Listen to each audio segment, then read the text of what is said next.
Can you believe what you have been seeing on CNN today, ladies and gentlemen? Can you believe it? Supposedly, a CNN reporter found Osama bin Laden, took a television camera crew with him, went into Osama bin Laden's hideout, interviewed him and his top leadership, his top lieutenants and colonels and generals in their hideout. This is a CNN reporter with a camera crew. And he came out and told everybody, within 3 weeks, Osama bin Laden is going to attack the United States and Israel. Now, don't you think that's kind of strange, folks? You see, because the largest intelligence apparatus in the world, with the biggest budget in the history of the world, has been looking for Osama bin Laden for years and years and years, and can't find him.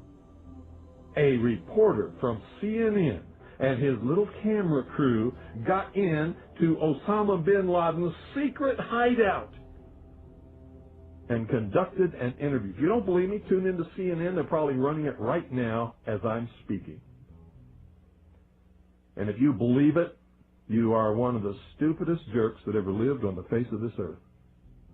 And whatever is going to happen that they're going to blame on Osama bin Laden, don't you even believe it.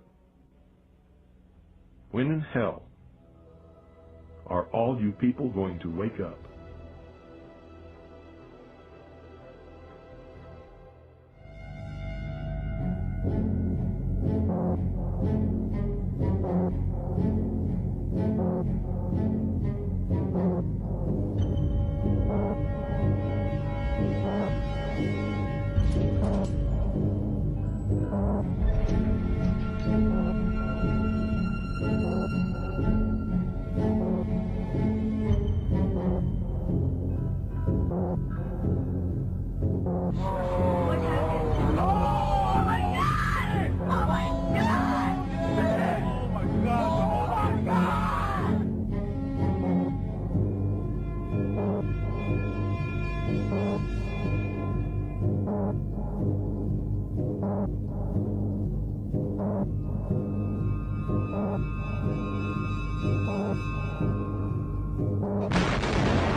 An examination of the building's steel beams and columns could have shown whether explosives had been used to slice them, but virtually all of the steel was removed before it could be properly investigated, then put on ships to Asia to be melted down. It's important for us to not reveal how we collect information. That's what the enemy wants. And you have no evidence that the government's behind 9/11, and I frankly think it's an awful thing to allege, considering it's not true and you haven't proved that it is. It's totally implausible. Like, we would report that if that were true. Because these guys own our government. They print our money, and they own not only the government, but they own you. You are their property. So, in other words, these guys print the money, they run the country, and they own you, and they own everything around it.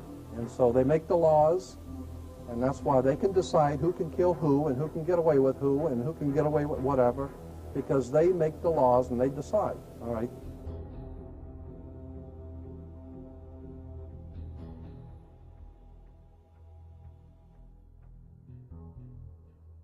On that day, what did the president say to you? The president, in a very intimidating way, left us, me and my staff, with the clear indication that he wanted us to come back with the word that there was an Iraqi hand behind 9/11, because they had been planning to do something about Iraq from before the time they came into office. Did he ask about any other nations other than Iraq? No, not at all. It was Iraq, Saddam, find out, get back to me. And were his questions more about Iraq than about al-Qaeda? Absolutely. Absolutely. He didn't ask me about al-Qaeda. And we said, but Iraq had nothing to do with this. And that didn't seem to make much difference.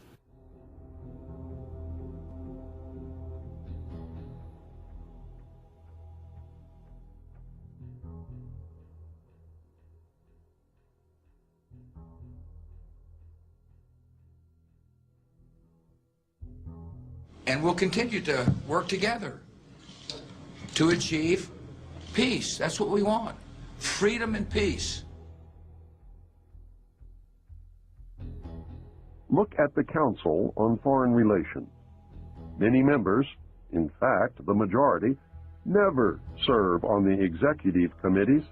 They never go through any initiation of any kind.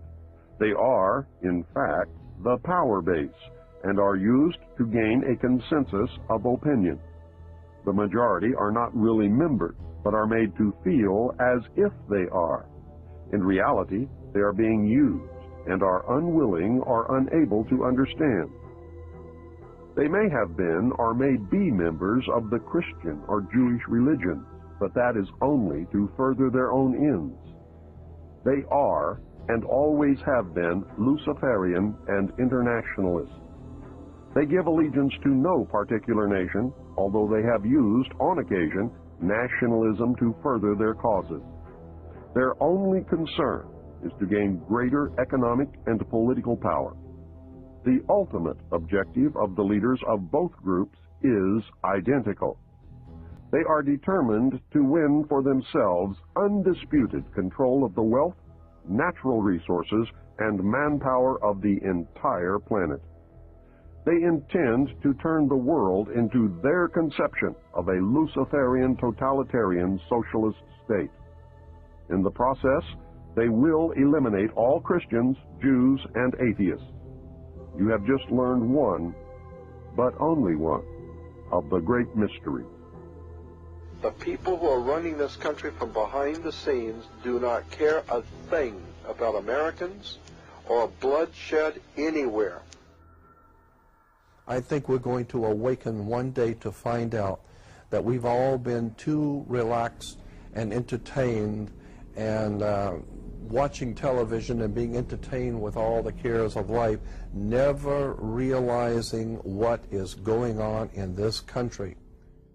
In the secret, ladies and gentlemen, they are at least, very bare minimum, 50 to 100 years ahead, beyond what you can even imagine.